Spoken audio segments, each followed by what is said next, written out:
AG ನ್ಯೂಸ್ಗೆ ಸ್ವಾಗತ.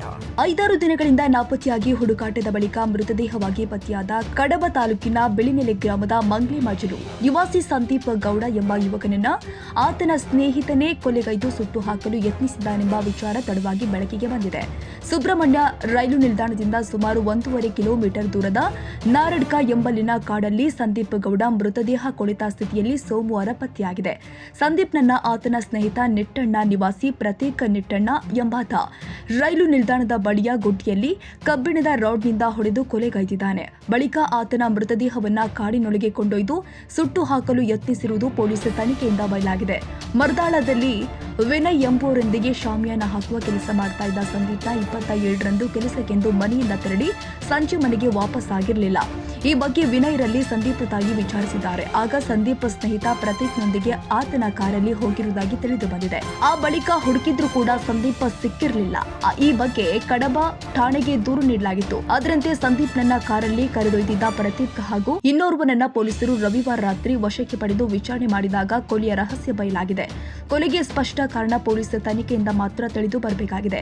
ಕೊಲೆಗೀಡಾದ ಸಂದೀಪ್ನ ಮೃತದೇಹವನ್ನ ಸುಟ್ಟು ಹಾಕಲು ಯತ್ನಿಸಿದ ಸ್ಥಳಕ್ಕೆ ಸೋಮವಾರ ಸಂಜೆ ಆರೋಪಿ ಪ್ರತೀಕ್ನನ್ನ ಪೊಲೀಸರು ಕರೆತರಲಾಗಿತ್ತು. ಈ ವೇಳೆ ಆರೋಪಿಯನ್ನ ನಮ್ಮ ವಶಕ್ಕೆ ನೀಡಿ ಎಂದು ಸ್ಥಳೀಯರು ಪೊಲೀಸ್ ವಾಹನವನ್ನ ತಡೆದು ಆಕ್ರೋಶ ವ್ಯಕ್ತಪಡಿಸಿದ ಘಟನೆ ಕೂಡ ಜರುಗಿತು. ಈ ಕೃತ್ಯ ಒಂದೊಬ್ಬರು ಮಾಡಿದ್ದಲ್ಲ, ಉಳಿದವರನ್ನು ಕೂಡ ತಕ್ಷಣ ಬಂಧಿಸುವಂತೆ ಒತ್ತಾಯ ಕೇಳಿಬಂದಿದೆ.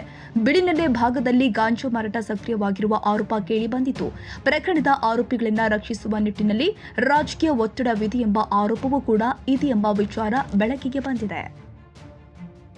ಕನ್ನಡಿಗರ ಮೆಚ್ಚಿನ ನಿಮ್ಮ ಎಜೆ 24/7 ನ್ಯೂಸ್ ಕನ್ನಡ ವಾಹಿನಿ ಇದೀಗ ಟಿವಿಯಲ್ಲಿ ಲಭ್ಯ.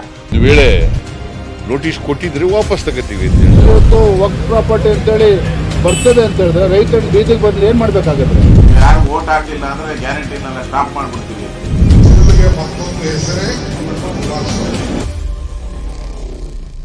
ಕರ್ನಾಟಕ ಮತ್ತು ದೇಶ ವಿದೇಶ 360 ಡಿಗ್ರಿ ಸುದ್ದಿ ಹಾಗೂ ಉತ್ತರ ಕರ್ನಾಟಕ ಬೆಳಗಾವಿ, ಬಾಗಲಕೋಟೆ, ಧಾರವಾಡ, ಹಾವೇರಿ, ಗದಗ, ಬಿಜಾಪುರ ಜಿಲ್ಲೆಯ ಕ್ಷಣ ಕ್ಷಣದ ವಿವರವನ್ನ ಪಡೆಯುವುದಕ್ಕೆ ಎಜೆ 24/7 ನ್ಯೂಸ್ ಕನ್ನಡ ವಾಹಿನಿಯನ್ನ ಲೈಕ್ ಮಾಡಿ, ವಿಡಿಯೋಗಳನ್ನ ಶೇರ್ ಮಾಡಿ, ಕಮೆಂಟ್ ಮಾಡುವ ಮೂಲಕ ನಮ್ಮ ವಾಹಿನಿಗೆ ಸಹಕಾರ ನೀಡಿ ಮತ್ತು ಚಾನೆಲ್ ಅನ್ನ ಸಬ್ಸ್ಕ್ರೈಬ್ ಮಾಡಿ.